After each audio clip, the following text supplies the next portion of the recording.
दोनों राष्ट्रीय पार्टियां कांग्रेस, भाजपा और आम आदमी पार्टी तीनों के तीनों मतलब वैश्विक पूंजीवाद के हाथों में वो लोग खेल रहे हैं। सरकार आपके पास में रहेगी वर्ल्ड इकोनॉमिक फोरम की, सरकार आपके पास में रहेगी CIA की, सरकार आपके पास में रहेगी किसी और एजेंसी की, सरकार आपके यहाँ पे WHO की रहेगी, सरकार आपके यहाँ पे बिल गेट्स चलाएगा। उसकी बीवी मिलिंडा गेट्स इंडिया में आती है, राष्ट्रपति से मिलती है, प्रधानमंत्री से मिलती है, 4-5 केंद्रीय मंत्रियों से मिलती है, मुख्यमंत्री से मिलती है। उसके बाद में कोरोना आया सबके सब चिल्लाने शुरू कर देते हैं। तीनों सरकारें अपनी अपनी जनता से झूठ बोल रही हैं कि ये जो तीनों पार्टियां हैं ये न्यू वर्ल्ड ऑर्डर के दलाल हैं, क्योंकि संचार माध्यम पर भी वैश्विक दलालों का कब्जा है। हम लोग विकास करेंगे, लेकिन ऐसा अंधाधुंध विकास नहीं करेंगे कि जिससे हमारी प्रकृति को नुकसान हो। आज से 30 साल पहले, 40 साल पहले, जितेंद्र जी आप भी पढ़े थे, आपको याद होगा आपने कितने रुपए की फीस दी थी? मुझे याद है मैंने कितने रुपए की फीस दी है। 25 रुपए महीने के स्कूल में मैं पढ़ा हुआ हूँ। इस वक्त मैं राजधानी जयपुर के प्रताप नगर में स्थित जनता पार्टी के कार्यालय में बैठा हुआ हूं। मैं आपको बता दूं कि जनता पार्टी यानी कि कांग्रेस, बीजेपी, इसके बाद आम आदमी पार्टी ने जहां पैर पसारे हैं राजस्थान में, वहीं अब जनता पार्टी भी अपनी एंट्री कर चुकी है। तो जनता पार्टी का आखिर क्या एजेंडा है? क्या राजस्थान में जनता पार्टी अपनी पार पाएगी? क्योंकि अभी जनता पार्टी ने गुजरात में भी अपना चुनाव लड़ा था, और चूँकि आम आदमी पार्टी ने भी जिस तरह से दावे जताए हैं, उसी तरह से जनता पार्टी के भी जो दावे हैं वो कहीं कम नहीं हैं। और लेकिन सवाल ऐसे में ये देखने वाली बात है कि परिवर्तन का राजस्थान होता है, राजस्थान में परिवर्तन होता है। कभी बीजेपी, उसके बाद कांग्रेस की सरकारें बनती आई हैं, यानी एक बार कांग्रेस एक बार बीजेपी। इसके बाद इस चीज़ को देखते हुए अरविंद केजरीवाल की पार्टी आम आदमी पार्टी ने राजस्थान में अपने पैर पसारे और प्रचार प्रसार करने में वो लगी हुई है। वहीं अब जनता पार्टी भी अब मैदान में कूद चुकी है, यानी कि ये कह सकते हैं कि राजस्थान में एक चौथी पार्टी स्थापित ये हो सकती है। हमारे साथ अभी मौजूद हैं जनता पार्टी के राष्ट्रीय अध्यक्ष नवनीत चतुर्वेदी। तो आज नवनीत चतुर्वेदी से हम बात करेंगे कि क्या इनके एजेंडा हैं, किस तरह से ये राजस्थान में अपना काम करेगी, और किस तरह से कांग्रेस और बीजेपी को साइड में कर और जनता में किस तरह से अपना विश्वास बना पाएगी कि ये धरातल पर, हालांकि हार जीत बहुत बात की बात है, लेकिन चुनाव लड़ने का डंका जनता पार्टी बजा चुकी है, ऐलान कर चुकी है। तो सारे मुद्दों पर हम बात करेंगे। इनकी योजनाएं क्या हैं, जनता के लिए क्या इनकी घोषणा है, किस तरह से ये काम करेंगे, क्योंकि नई पार्टी है जनता पार्टी राजस्थान में। तो बहुत सारे मुद्दों को लेकर बात करेंगे। नवनीत चतुर्वेदी हमारे साथ हैं। नवनीत, जनता पार्टी के आप राष्ट्रीय अध्यक्ष हो, आपने मोर्चा खोल दिया है, ऐलान कर दिया है, किस तरह से आप राजस्थान की जनता में अपने पैर पसार पाएंगे? नमस्ते, नमस्कार। सबसे पहले तो मैं ये बताना चाहूँगा कि राजस्थान वो जगह है जहाँ पे मेरा जन्म हुआ, जहीं पे मेरी पढ़ाई लिखाई यहीं पे हुई है। काफ़ी अरसा जीवन का आधा हिस्सा मैंने राजस्थान में गुजारा है, और आज जनता पार्टी का अध्यक्ष बनने के बाद में मुझे कुदरतन ये मौका मिला है कि मैं इस प्रदेश के लिए कुछ कर पाऊँ। जब से मैंने होश संभाला है तब से मैं देख रहा हूँ कि राजस्थान के अंदर एक साल कांग्रेस, एक बार बीजेपी, एक बार कांग्रेस, जनता के सामने कोई विकल्प ही नहीं आता। मतलब एक आदमी आता है, वो ये कहता है कि मैं ये काम कर दूंगा, मैं ऐसे ऐसे करूंगा, मैं ये इस तरह से बढ़िया काम करूंगा, जनता उसको वोट देती है। नहीं, विकल्प आया है, अभी आम आदमी पार्टी विकल्प के रूप में आई है। नवनीत चतुर्वेदी, देखिए, हमारा जो देश है वो मल्टी पार्टी डेमोक्रेसी का देश है। इस देश के अंदर कहीं पर भी ये नहीं लिखा हुआ है, और राजस्थान प्रदेश के लोगों को भी कि ऐसा नहीं है कि प्रदेश के लोगों के पास में केवल 2 ही ऑप्शंस हैं कि या तो आप कांग्रेस को वोट दो या फिर आप भाजपा को वोट दो। यदि किसी जनता को, नागरिक को ये लगता है कि आम आदमी पार्टी उसकी अपेक्षाओं पे, आकांक्षाओं पे खरा उतर सकती है, तो बेशक उसको वोट दे। लोकतंत्र में वोटर जो है वो सर्वोपरि है, और वोटर की अपनी एक समझ होती है। हम केवल वोटर्स को इन्फ्लुएंस करने की कोशिश कर सकते हैं, उसको हम जगा सकते हैं, उसको हम हमारे बारे में बता सकते हैं, हमारी योजनाओं के बारे में बता सकते हैं, हमारी प्लानिंग्स के बारे में बता सकते हैं कि आप हमें वोट दीजिए। अब हमारी बातों से वोटर्स कितना इन्फ्लुएंस होता है नहीं होता है, ये एक भविष्य का सवाल है। लेकिन हम हमारी पूरी कोशिश करेंगे कि हम राजस्थान की जनता को में ये मैसेज देने में सक्षम हो पाएँ कि हम आपके लिए एक अच्छा और एक बेहतर विकल्प बन कर के आएंगे। बेहतर मेरा ये- विकल्प इसलिए बन कर के आएंगे जितेंद्र जी कि जनता पार्टी का जो ओरिजिन है, हमारा जो इतिहास है, वो एक बहुत ही गौरवशाली इतिहास है।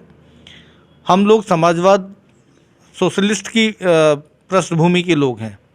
समाजवाद के अंदर में हम लोग कहीं पर भी पूंजीवाद, क्रॉनी कैपिटलिज्म के हम लोग न तो हम क्रॉनी कैपिटलिज्म के हम लोग उत्पादक हैं, न हम उसके पोषक हैं। जिस तरह से दोनों राष्ट्रीय पार्टियां, कांग्रेस, भाजपा और आम आदमी पार्टी, तीनों के तीनों मतलब वैश्विक पूंजीवाद के हाथों में वो लोग खेल रहे हैं, तो ऐसे में चाहे आप कांग्रेस की सरकार ले आओ, चाहे भाजपा की सरकार ले आओ, चाहे आम आदमी पार्टी की सरकार ले आओ, after all behind the curtain सरकार किसकी रहेगी? सरकार आपके पास में रहेगी वर्ल्ड इकोनॉमिक फोरम की, सरकार आपके पास में रहेगी CIA की, सरकार आपके पास में रहेगी किसी और एजेंसी की, सरकार आपके यहाँ पे WHO की रहेगी, सरकार आपके यहाँ पे बिल गेट्स चलाएगा। आज हिंदुस्तान में क्या हो रहा है? एक अकेला बिल गेट्स है, उसकी बीवी मिलिंडा गेट्स इंडिया में आती है, राष्ट्रपति से मिलती है, प्रधानमंत्री से मिलती है, 4-5 केंद्रीय मंत्रियों से मिलती है, मुख्यमंत्री से मिलती है, और 2 दिन के बाद में कोरोना आया सब के सब चिल्लाने शुरू कर देते हैं। तो देश का प्रधानमंत्री कौन है? नरेंद्र मोदी देश के प्रधानमंत्री हैं या बिल गेट्स देश का प्रधानमंत्री है?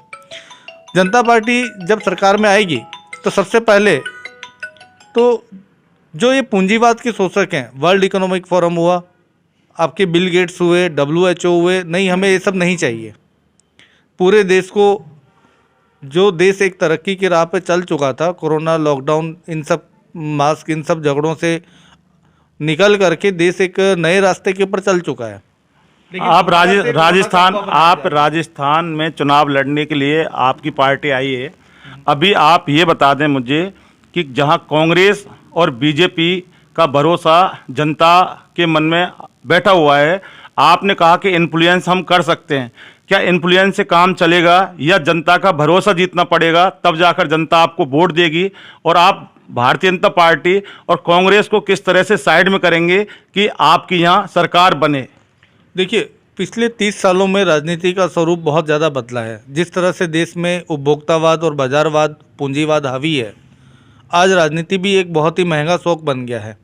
अब इस महंगे शौक में और एक सीमित संसाधनों के अंदर प्रेजेंट माहौल में प्रदेश के अंदर उतरना, चुनाव के लिए बात करना, लोगों के बीच में जाना निहायत ही बहुत ही महंगा और खर्चीला साधन है।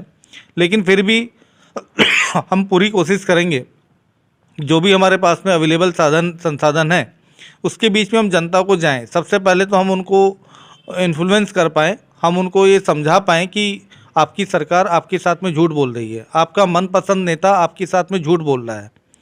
सरकार आई, कोरोना चिल्लाया, आपको ज़बरदस्ती सरकार आपको बंद करेगी, मतलब हम लोग नागरिक ना हुए भेड़ बकरी हो गए। जैसे गडरिया चलता है, भेड़ बकरियों को, गायों को सुबह लेके चलेगा, शाम को लेके बाड़े में बंद कर देगा। अब सरकार यही कहेगी कि ये जो कोरोना आ गया, शाम को इतने बजे से पहले दुकान बंद हो जाएंगे, इतने पहले बाजार बंद हो जाएंगे, 4 आदमी एक साथ नहीं निकल सकते, ये डोज लगाओ, ये वैक्सीन लगाओ। हमारा पर्पज़ ये है कि सबसे पहले हम देश की जनता को ये बताएं कि आपकी सरकार, जिसमें कांग्रेस की सरकार जहाँ है वो, जहाँ भाजपा की सरकार है वो, और जहाँ आम आदमी पार्टी की सरकार है वो, तीनों सरकारें अपनी अपनी जनता से झूठ बोल रही हैं। वो उनको कोरोना के नाम पे बहका रहे हैं, वो उनको वैक्सीन बूस्टर डोज के बारे में बहका रहे हैं, वो उनको झूठ बोल रहे हैं। और इन चीज़ों को पुख्ता तथ्यों के साथ, सबूतों के साथ हम आगे रखेंगे कि ये जो तीनों पार्टियां हैं, ये न्यू वर्ल्ड ऑर्डर के दलाल हैं। मैं बहुत ही देसी भाषा में, बहुत ही ब्लंट अंदाज में बोल रहा हूँ, ये लोग न्यू वर्ल्ड ऑर्डर के दलाल हैं। देश में लोकतंत्र है, जनता की सरकार है, जबकि ऐसा बिल्कुल नहीं हो रहा। देश की जनता को हम सच बताएंगे और उसके बाद में अपनी भरपूर कोशिश करेंगे कि हम वर्ड टू माउथ, क्योंकि संचार माध्यम पर भी वैश्विक दलालों का कब्जा है, तो वर्ड टू माउथ जैसे जैसे हम लोगों तक जाएंगे, हमने हमारी बात 2 आदमियों को बोली, वो 2 आदमी फिर आगे 4 आदमियों को बोलेंगे, वो 4 आदमी फिर आगे 4 आदमियों को बोलेंगे। इस तरह से थोड़ा समय लगेगा, लेकिन हमारी पूरी पुरजोर कोशिश रहेगी कि हम जनता का माइंडसेट ये बदल पाएँ और उनके बीच में हम अपने लिए भरोसा या ट्रस्ट हम हमारे लिए अर्जित कर पाएँ। अभी फिलहाल राजस्थान की जनता के लिए एक पार्टी होने के नाते आपके पास क्या योजना है, क्या कुछ घोषणाएं हैं, मतलब आप चुनाव से पहले क्या अपने दावे जनता के सामने रखेंगे जिससे कि जनता आपके ऊपर भरोसा करे? क्योंकि हर एक पार्टी होती है, घोषणा पत्र लेके मैदान में उतरती है, चुनाव में उतरती है, उसके बाद कई सारी पार्टियां होती हैं जो धरातल पर उस योजनाओं को लागू नहीं करती है, बात की बात होती है। आपके पास क्या योजना है राजस्थान की जनता का विश्वास जीतने के लिए? क्या आप घोषणा है आपकी, आप बताएं। सर देखिए, विकास का मतलब ये नहीं है कि आपने 6 लेन 8 लेन आपने हाईवे बना दिया।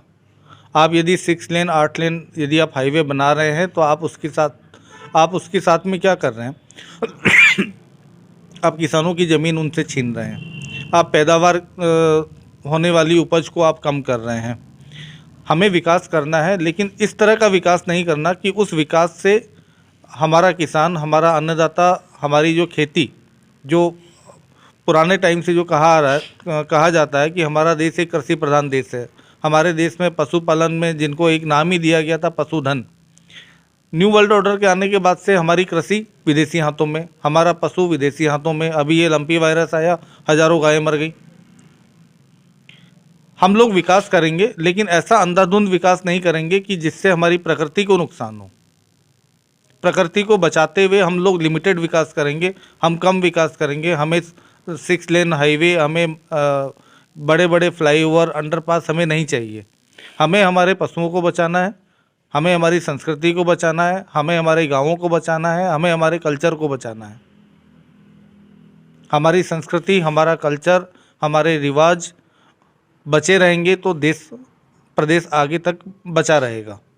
आज से 40 साल पहले जब हमारे पास में ये बड़े बड़े 6 लेन हाईवे नहीं थे, अंडरपास नहीं थे, फ्लाईओवर नहीं थे, तो क्या प्रदेश के लोगों का काम नहीं चलता था? आज क्या चल रहा है? ये जितने भी बड़े बड़े प्रोजेक्ट आते हैं अंडरपास के, फ्लाईओवर के, 6 लेन हाईवेज के, उनसे क्या होता है? आसपास की ज़मीनें महंगी होती हैं, उन ज़मीनों को बड़े पूंजीपति खरीद लेते हैं, फिर उनकी प्लॉटिंग कटती है, उनको भारी दामों में बेच दिया जाता है, किसान को कुछ पैसे मिलते हैं, उन पैसों को वो खेती की ज़मीनें आपकी कम से कम होती जा रही हैं। आप किसानों के बीच में जाइए, जिनकी पहले 100 बीघा की, 200 बीघा की, 400 बीघा की जोत थी, आज जाके आप उनसे पूछिए कि आज आपके पास में कितनी जोत रह गई हैं। वो ये कह देगा कि हाँ, आपकी खेती की ज़मीनें जो है आपकी कम हो गई हैं। किसान का बच्चा आज खेती नहीं करना चाहता, पशुपालक का बच्चा आज पशुपालन नहीं करना चाहता।